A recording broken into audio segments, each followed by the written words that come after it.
Ah, come on to fuck Asda. I just drank this shit. To bring everything but the hog out. Think we eat nothing but grass, what you talking about? I'm about to jump into the whip and hit the Whole Foods early. Get everything to get that soul food working, like mac and cheese, the collard greens, the black eyed peas, and get a roast of that tofu turkey. Got cornbread, even got stuffing. Mashed potatoes so good, put your hands in it. Green beans, and you know we got yams with it. So guys, welcome back to another video. Today I'm going to be discussing some news, and first off is that Asda, free from banana, soya and all their other flavours, chocolate, strawberry, are now not vegan. So as a vegan, we actually have a right under the Human Rights Act to actually live in accordance that animals shouldn't be exploited for non-necessary use.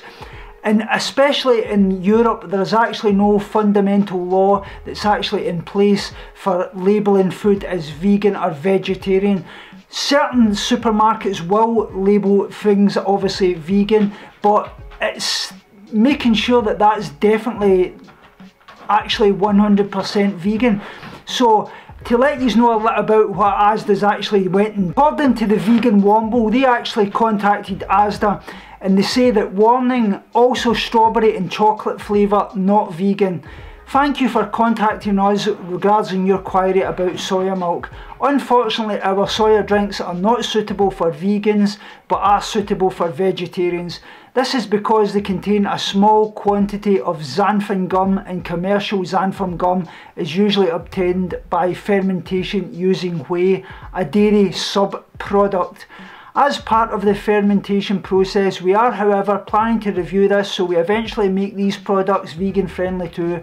I hope this helps, and I hope to see vegan soya milk in our store soon. Kind regards, Stephen, Asda Service Team Manager. So basically, putting it this way, I went and bought this the other day there and I actually drank this shit. This has actually got animal products in it. And to let you know a little bit about xantham gum is actually used in a lot of vegan cakes. Xantham gum is this, I've actually got it, Isabella's naturally free, gluten-free range. So this begs the question, what is actually vegan and what is not vegan? What can we actually do to actually stand up and actually make sure that things are actually 100% vegan? What I would say is that what we can really do is we should actually start pressing the government to actually recognise this issue and actually patch such laws that are actually necessary to address it, in order to actually ensure that we can actually live in accordance to our beliefs that animals shouldn't be exploited. There's so many products out there that are actually been said to actually be vegan, and then they've come back and then said that they're not vegan.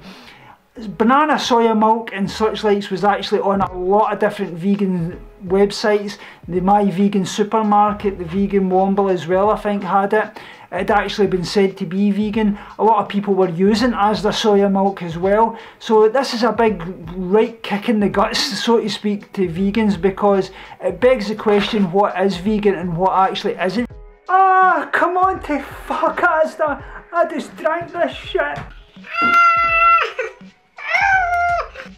So guys, as you can actually see, this xantham gum is suitable for vegetarians and vegans. So, like I say, this is actually used in a lot of cakes. Xantham gum is usually vegan. I'm beginning to actually wonder if this actual article is 100%, because it beggars belief, like I say, what is vegan, what isn't vegan. We're consuming products thinking they're obviously 100% vegan, and yet they're actually a byproduct in some way.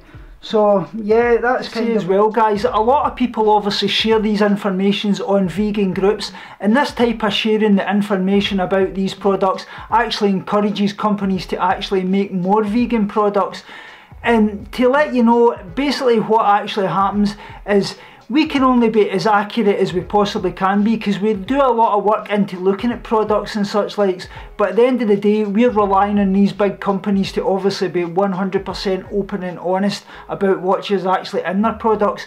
As you can see from this, it actually says milk free. Yeah, it's obviously fermentation process, but it's still a dairy byproduct in some ways.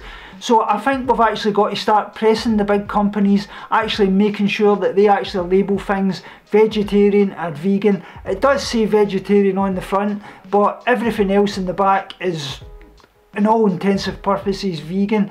Vitamin B12, vitamin D, obviously if it's vitamin D3 in it, that's animal derived, so you would know that as well. But I think we've really got to start pressing the big companies, making sure that things are actually labelled as vegan. We have a right to do so, because at the end of the day we want to be living in accordance with our beliefs and our actions, and obviously to represent that.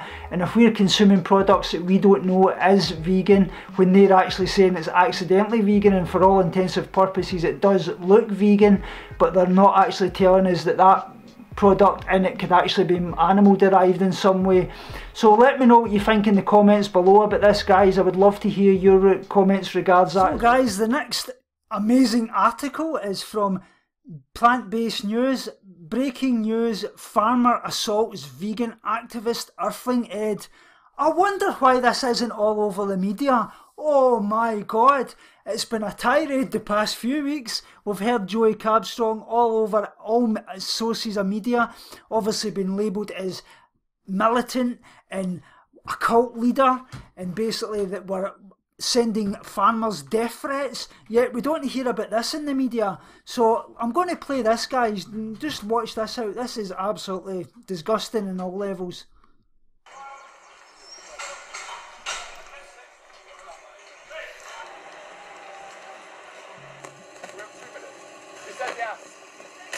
Yes.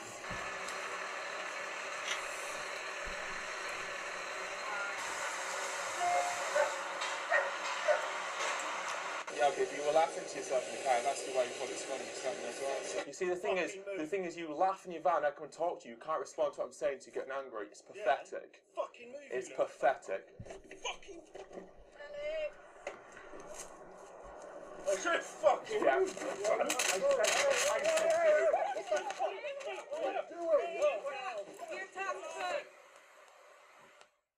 So, quite disturbed to hear about what happened to you today. Would you like to set the scene and just tell us a little bit about what happened?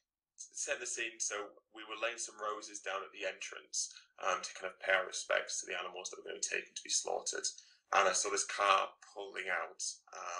I know I kind of knew who it was because about 5 minutes before, a couple of activists had come up to me and they'd said that, oh, there was this couple that were laughing at them and mocking them, which they were very upset about, understandably. So this car pulled out and it stopped just where we were laying the roses, and I was filming, and I looked through and I could see through the window of their car that they were laughing again. And I thought, right, okay, so I knew they'd already upset a couple of the activists. So I kind of waited maybe 10, 15 seconds or so, and they were still looking at us laughing. So I thought, I'm going to have a wander over and just kind of chat to them, because I don't know what's so funny. So as I walked over, the driver, the man, wound down the window. And so I'm looking over the passenger seat past the lady and talking to the man. And I said to him, what's so funny? And he said, what you doing? I said, well, we're laying down some flowers to pay respect to the animals that are going to be slaughtered. Yeah. He said, is it all right to swear? Is that okay? Yeah, of course, yeah. Yeah. Quote the man, feel free. Yeah, okay, so, and he said, oh, you look like pricks. And I said, why? And he said, oh, you just like a joke. I said, well, can you explain what's funny? Because I don't understand. Can you tell me what the punchline to the joke is? And he was like, I was like, it's just comical. And I was like, but why is it comical? Like, if you're laughing at something, you have to have a reason why it's funny. Tell me why it's funny. And he was getting more and more irate because he couldn't answer the question. So I kept asking him, why was it funny? And he went, oh, you all look ill. And I went, okay. You went, you need to eat some bacon, go have a bacon sandwich. I went, okay, right, that's good. And I said, why would I do that and give myself cancer? And he started laughing again. I said, that's it again, you're laughing. What's so funny? Tell me what the joke is. This went on for too long, this kind of back and forth. And then he started getting pissed off at me because he couldn't respond. And he was going, fuck off. And I said, you're quite well known for remaining calm in these difficult situations. I certainly try to. I mean, I had no reason to be irate at him. Like, there's no reason for me to get angry at him. I went over there because I just didn't understand what was funny. Like, what's funny about a few people, or like a group of people trying to pay respects to living beings that are going to have their throats cut? I mean, what is the punchline to that? There obviously isn't one. So, and I was just curious because, like, I think we kind of all understand that people mock what they don't understand. And I didn't go over there with the intention of causing any sort of aggression. I just wanted to have a chat with him. I wanted to kind of discuss it, and hopefully he'd tell me why it was funny or why he thought it was funny. And then on the back of that, we could have an open debate about slaughtering animals. That was kind of the purpose of it. But he wasn't up for that kind of discussion, and instead he just got really angry. And I think because he couldn't answer my question, and because I was being calm, it made him angrier. To the point where he was going, "Fuck off, get out of my way." And I was saying, "Why are you being angry? There's need to be angry at me." And he was getting progressively more and more irate, to the point where he's going, "Fuck off, you cunt, or I'm going to come out and I'm going to drag you off myself." And I was like, "You don't need to get angry at me. Why are you getting irate?" And I said, and then I got a little bit iffy, and I said to him, "You're acting pathetic." And that's when he was like, "Get out of my fucking face." And I went, "No, you're being pathetic." And that was it. He like, poof, turned the engine off, got out of the car, put a cigarette in his mouth, comes running around the back of the car, and I'm like, "All right, here we go." Okay, so I turn around, I'm like bracing myself. I think he's probably going to hit me, because as soon as I said it, he just saw red. I could just see it in his eyes. Something snapped in him. Jumps out of the car, comes running around to where I am, shoves me, and then I think, right, that's it. He's going to hit me. Thankfully, a couple of the other activists, some of the surge team, jumped in front and tackled him. Well, I say tackled him. They took a few shoves themselves. One of them, their arm was really sore. They couldn't lift their arm. Another one got a bit of a bust lip because he was proper shoving. Believe it or not, the police are around, and they were. I mean, like they were slow. I mean, like, they were slow. They could see what's happening. Anyway, so after this pushing and shoving happens, then the police jump in. Then they grab him, and I'm thinking, right, that's it. That'll be it. He's assaulted 3 people. They're going to put him in handcuffs. That'll be it. He'll get whisked away. Well, that didn't exactly happen. And what kind of frustrated me is if it had been reversed, say if I'd gone up to a farmer and I'd shoved him, I'd called him a cunt, I'd told him to fuck off, I'd done all of these things, and I finally pushed him. Well, they wouldn't give me a second. Like, I would be in handcuffs, I'd be in the police car on the way to the station. But for whatever reason, they took him to one side and said that he would probably get a caution, maybe, or he might not even get caution, even though they'd witnessed the assault. Wow, so you hear, probably get a caution. He'll probably get a caution, or he won't get a caution. Like I had said, he would just wanted a good open discussion with him, peaceful, compassionate, educating him on the things that obviously why he was laughing about the obviously about the pig and the bacon sandwich joke and such likes. And obviously the activists had to actually step in as well. So it basically makes you look as if, oh, wait a minute, if that was us doing that, we'd have been arrested, we'd have probably been up in court for it. It's absolutely disgusting, guys. And why isn't this all been portrayed all over all the media? I wonder why that is, because they don't want to show you this. We get this often at vigils ourselves, truck drivers coming out arguing with us. Yeah, it doesn't always happen. Some of the guys are very, very good, and obviously they don't want you to actually be doing the bearing witness for 3 minutes, but they know it's got to happen, and they just let it go. Like I say, the police are there, they help obviously make it go as smooth as they can for the activists, and obviously for the truck drivers and the slaughterhouse workers as well. But this is what we're up against, guys. We're really going to have to push forward and show that we're as compassionate as we possibly can be. They're trying to find any little clink in our armour that they possibly can. That's why when you're doing outreach, you've got to really be as compassionate as you possibly can be, because we all are compassionate, loving people. We're all here for the very same reason, for the animals, for the people, and for the planet as well. The public don't know what we know, because it's like you don't know what you don't know. So you've got to remember the time that you weren't a vegan. Step back into that time when you weren't a vegan. Step back into their shoes and understand that you want to basically be the vegan that you wish you had met before you became vegan. Like I say, I don't believe there is people out there obviously doing a lot of death threats and such likes, but yeah, there probably is online. I would say that there's probably a lot of ones online, these trolls and such likes. I don't believe there's actually activists out there sending death threats. I really, really don't. Like I say, there's always going to be bad people in all walks of life. We know that ourselves. Like I say, vegan or not vegan, but at the end of the day, we're all here for the animals, and I think we're being portrayed in a very, very disgusting way. Like I say, 1 or 2 people maybe doing this, whether they even are, or I'm just being open here, could it be an inside job with the animal agriculture industry to obviously put a smear campaign against us?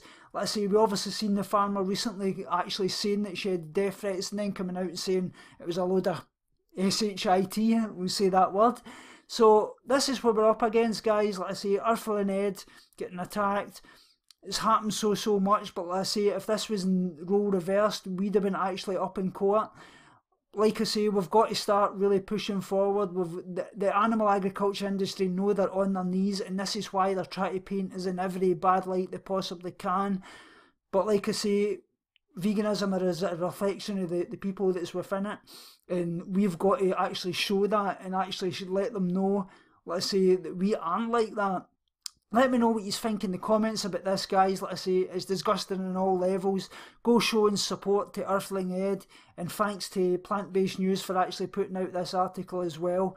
Remember, as always, binge on life, purge negativity and starve guilty feelings, and be kind to every kind. You know what I mean? Every kind. The only difference is your perception. Speak to you all soon.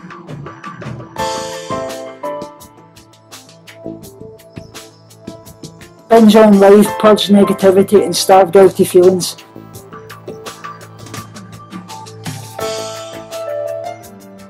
Speak to you all soon and love you so much.